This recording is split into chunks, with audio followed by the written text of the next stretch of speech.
You don't have to have a major life change to make an attitude adjustment. At any moment, you can choose. Who are you going to be? You get to choose to play to win or play to avoid losing. Are you going to settle for having a small, middle-of-the-road company, or are you aiming for the first in the field? But you must practice playing to win by taking risks and doing what inspires you, even if it pisses other people off. How the f*** did I get here? If you've had any success, whether being promoted on the job or in your own business venture, I'm betting you've had a WTF moment of your own. That moment when the impossible becomes true in your underdog story. You do what you want, believe in it, stand for it, no matter what other people think. It's a success mindset strategy that amplifies your approach to life altogether. You need to know how to play to win, not avoid losing. Be bold, be different, be willing to not be liked. Live for a purpose bigger than you. Reciting your underdog story over and over again in your head while following the plans and expectations of other people is an act of insanity. If you're tired of not having the exact life you want and deserve, then you must change it by making your own map. I keep repeating this so it sticks in your head. I hit an emotional breaking point. I was sick of being denied what I wanted in life. The story I'd been telling myself for years was that I could never get what I really wanted and I didn't qualify. Well, that story finally got old. So I drew my own damn line and started to walk across it. Everything must change. I'm on a mission now. I can't fail. Game on. My mantra now is every day's a playoff game. There's no elevator in life. You've got to take the stairs. The little wins add up through sometimes you barely notice them. Look closely. Zoom into your now moment and track your micro metrics to motivate yourself to keep going. Don't let the way you feel dictate what you do. You will get there. Take the steps one at a time and don't be greedy. The elevator might be faster in the short term, but in the long term, you'll just screw yourself out of success. Building anything that's worthwhile takes time. It might be building a business, getting a college degree, or raising a human until they are self-sufficient. Like watching the grass grow, it might seem like today is no different than yesterday, but it is. You've learned something or you've moved a little closer every single day. If you cheat the system, rush the process, or otherwise try to progress faster, it'll never work. Sure, you might snag short-term wins, but you'll miss out on the skills you need to develop. This approach is about integrity and the value of putting in the work. There's value to following a tried and true process in life, even if the results are slow. It's normal to be tempted to rush, but there is a step-by-step process to everything you do. Don't let your emotions get the best of you. Stick to the stairs. I see it all the time among entrepreneurs, people in relationships, even my sales reps. They say, I'm not seeing the results fast enough, and they quit way too soon because they feel like shit. We all have bad months, bad weeks, bad days. It happens. Nothing is ever a smooth climb. The plan is to strive for perfection, but don't get caught up in one massive metric you're trying to get to. It's not going to happen overnight. If you're trying to lose 50 pounds, it's not smart to focus on that number if it's only week 1 of a new regimen. Instead, focus on losing 2 pounds week by week. Slow gains matter.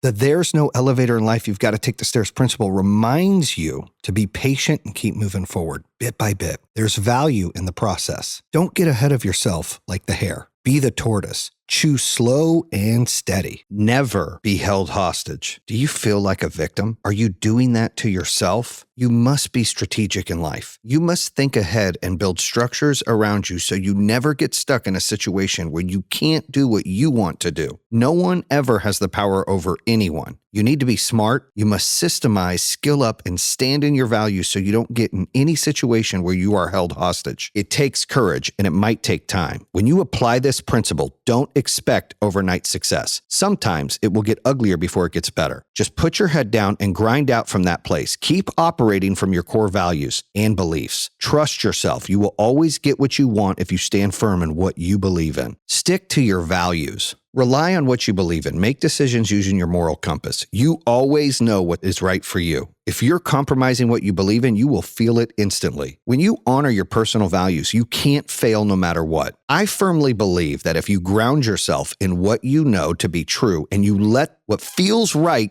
guide you. You can never go wrong in any situation. When I say systemize, I mean building safety nets and structures around you that protect you and other people. If you run a business, you should be able to fire a worker who shows up late to appointments without the business failing. In personal relationships, everyone should have the financial resources to walk out of a bad relationship so that any party can leave without serious repercussions. Systemizing means building safety structures for yourself that can keep you from being held hostage by your circumstances. Skill up. When you skill up, you are focused on always being the best you can be by learning and getting better. Let's say your boss is a jerk one too many times and your company's work culture is causing you serious mental distress. It's your responsibility to train yourself, protect yourself with skills and knowledge. Don't get complacent. If you have enough skill and resources, you can walk out at any time and find another job instead of feeling stuck. My values have always guided me to do the right thing. Your intuition will tell you what feels right and what doesn't. Listen to that inner voice. You have an internal compass that's unique to you, and you need to follow it. When you don't know what to do, fall back on your values, and it will become clear what to do next. Let your values guide you, and you will always make the right choices. It doesn't mean you will avoid mistakes, but it does mean the major decisions you make will mostly be the right ones. Scared money don't make money. You can play it safe in life or play it full out. I've done both. I played it safe for a long time. Then one day when I had to risk everything, I won more than I ever had before. I became unstoppable. The level of risk determines the level of reward, and there was nothing I couldn't achieve because I bet it all. It wasn't because of what I bet, but because my attitude changed, losing wasn't an option. Scared money don't make money. Means you've got to plan and go all in. Throw away the safety net. Take out all the excuses with the trash and go balls to the wall all out. Like your life depends on it,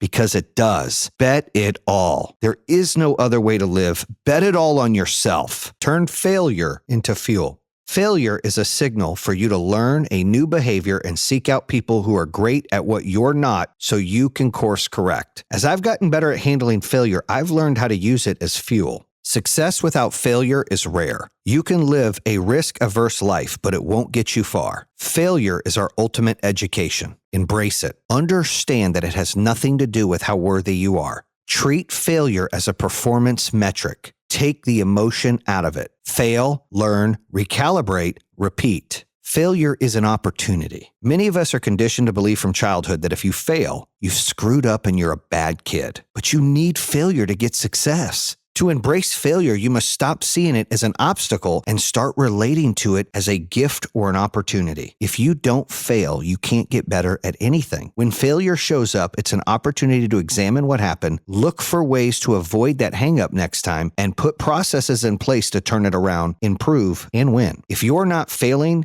you're getting complacent. The turn failure into fuel principle reminds you to separate the failure from these negative emotions by seeing it as useful to getting to success. Failure is no more than a performance metric or a measurement of your progress. Focus forward. When people can't let go of the past, I tell them, your eyes are in the front of your head, so focus forward. What I mean by that is it's a waste of time to suffer over what has happened in the past. When you focus on the past, you're not concentrating on the future. Said another way, you can't drive very fast if you're constantly looking in your mirrors. If you're not careful, you'll drive your ass off the road. In the heat of the moment, I forget this little pearl of wisdom too. I must remind myself that being mad or overly focused on a loss in the past takes your energy away from the present. Deal with the situation, then move on. Keep your eyes on the achievement you're after. When it comes to any goal you want to achieve, make sure you're always stretching a little more. That's the key to staying at the top of your game at anything. That means you should be failing. If you're not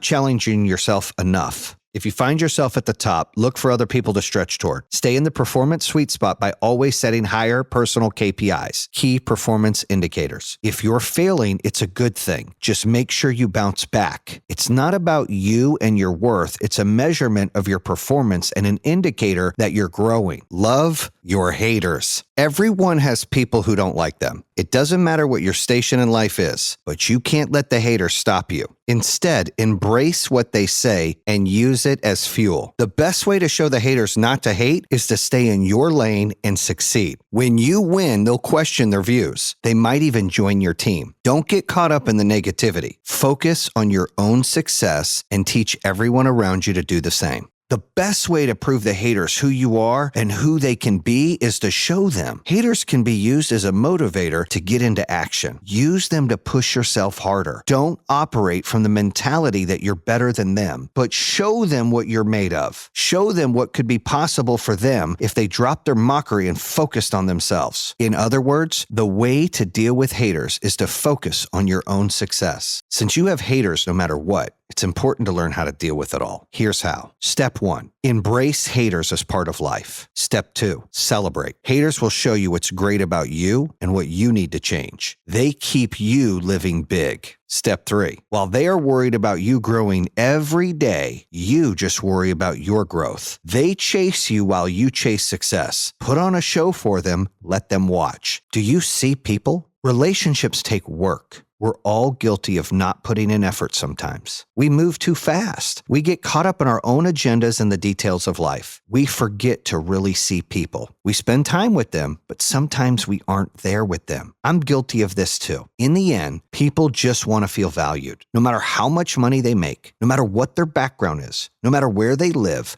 we are all desperate to be seen. So when you're with another person and you are fully there, it's a damn gift. Be all in when you're with family, friends, colleagues, acquaintances, and strangers even. I found you get more than one gift back. It's more like a truckload. Team out. When I was younger, I got results by grinding through what had to be done. No problem was too big. No obstacle was too great. I would just work harder, just grind through and do whatever it took to get past the problem. My approach has changed. I still grind and I always will, but I also place serious value on relationships. You can work hard by yourself and grind it solo just to get it done. But if you develop great relationships with people you can team up with along the way, you will stoke your business success massively. Small steps to big dreams. I was taking the stairs. I had big aspirations for the company, but I was always focused on the play-by-play. Big dreams are important, but if you get too caught up in the future, you can easily get off track. It can become overwhelming. Focus on the play-by-play. Remember, each moment adds to the next. Each step leads to where you want to go. Achieve small milestones toward the goal. Then one day, you'll be there, living your dream life, and it's better than you've ever imagined. It amazes me what dreams can be achieved when you focus on the play-by-play. I didn't set out in business thinking, one day I'll be a billionaire, and I'll become friends with Barry Sanders and other NFLers, and we'll eat burgers at my place and spend my birthday in Turks. It wasn't imaginable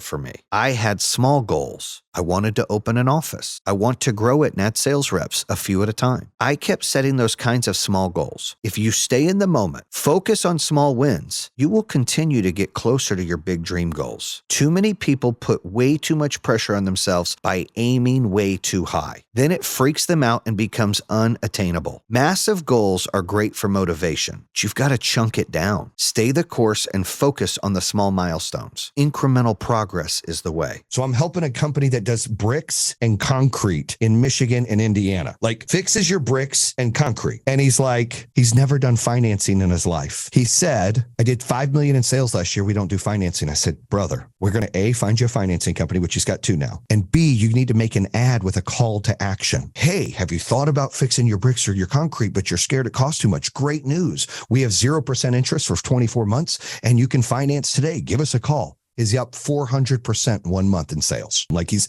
obsessed with what we're doing. He didn't know what ROAS was. He didn't know what a call to action was. He's been doing this for 5 years, right? So it's important that you guys, first of all, are like, hey, this is what we're great at. We're great at software sales. We've got a great vision. We've got a great idea. We're a great partnership. We bring all this, but we need to expand. So self-improvement or reaching out and bringing people on that help build this Avengers type team to take it to the next level is the first step. Because a lot of folks sit in your guys' shoes and go, I'll figure it out on my own. And that probably cost me 2 or 3 years of pain I didn't need at the beginning. When you go into a home or when you're talking to a client, what is the best way to sell? Because a lot of people just go in there, wheel and deal. And that was great like 15 years ago.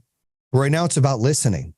And it's about finding those pain points. And it's about finding the reason why you're there and making them tell you that. And it's about building rapport. And it's about letting your guard down, but helping them put their guard down. We all know this. And whether you've done in-home sales, you've done anything that any of you guys have done, people don't want to be sold. So they automatically have their guard up and they're scared that you're going to take advantage of them. Even if they invite you in the home, even if they called you for the service, they feel like they're not getting the best deal and their guard is up. Your job as an entrepreneur, as a business owner, as a salesperson, as a broker, as a real estate agent, is to get that guard to come down and have a relationship with them. Your job is to make them trust you. You know, you need to be networking. We talked about it. In today's world, you have to be posting on social media. You are your own brand. It's not just your company. It's not just you. You are your brand, because if people know you, they need to know what you do. So you need to be posting what you do or about what you do every day. You can't fall into that group of people that go, well, I just don't really use social media. Then you shouldn't run a damn business. Well, I don't really want to be on social media much. Then you shouldn't be running a business. That's how this works. If you're running a business, you're the face of that business. You're the brand of that business. You're the thing that makes that business run. How are you going to hire employees if they don't even see who or what you're about? People that work for you want you to be relatable to them, and people that buy from your company, they want to know who you are. That's a fact. If you're going to put your name on a website, you need to have some information on your social media, and your company's social media should be posting all the time. And I don't care what you do in business, you should always have testimonials. But that's one thing that's super important, that in the two businesses that two kind of industries I was in before, is getting a testimonial. These testimonials, you put them on the website, you put them on social media.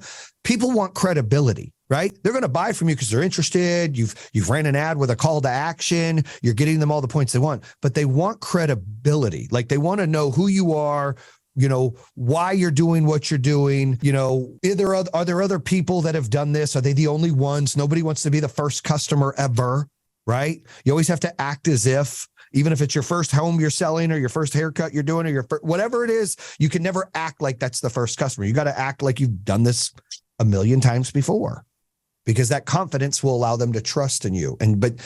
I'm real big into testimonials. Reviews and testimonials are huge.